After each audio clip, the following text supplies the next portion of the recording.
Monday, November 10th, 2025. Today on Beyond the Gates, the show rebroadcasts the episode in which Dani and Andre head to Vegas for the wildest wedding ever. "What is this place?" asks a very drunk Dani as Andre carries her into a Vegas wedding chapel. "That's right, kids. Today we are getting to relive one of daytime's best ever weddings." Translation: it's another rerun for some reason. It smells like discount perfume and questionable life choices.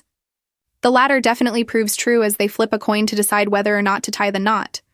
Not only does the coin indicate they should get married, but so does Anita. Or at least an Anita Williams impersonator who works at the wedding chapel. In what has to be the funnest ceremony to hit daytime in years, Dani and Andre exchange cigar bands, get their groove on, and eventually exchange vows. Fake Anita's prediction when asked by the chapel manager how long the marriage will last. "I'd be surprised if they even remember it happened." At their hotel, Andre carries his new bride over the threshold and they fall into bed. "We really did it," they realize.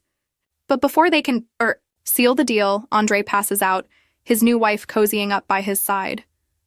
It's a busy night at the club as Doug and Vanessa negotiate their troubled marriage, while, a few tables away, Bill dines with Naomi and a skittish Chelsea.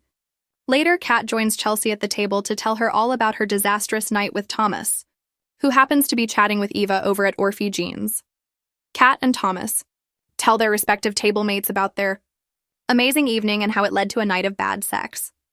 Kat admits she thought sex would be more instinctual, given their chemistry. "Chemistry gets you to the bedroom," counters Chelsea, "but communication gets you to an orgasm." Kat points out that every magazine and podcast says if you don't have mind-blowing sex, your relationship is over.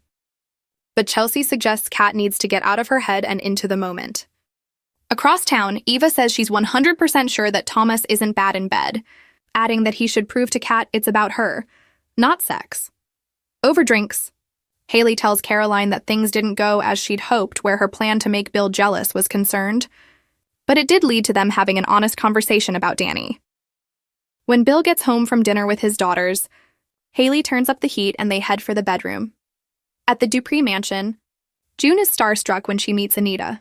Soon, the waitress is having tea with Anita, Nicole, and Martin, all of whom promise to be by her side as she reclaims her life.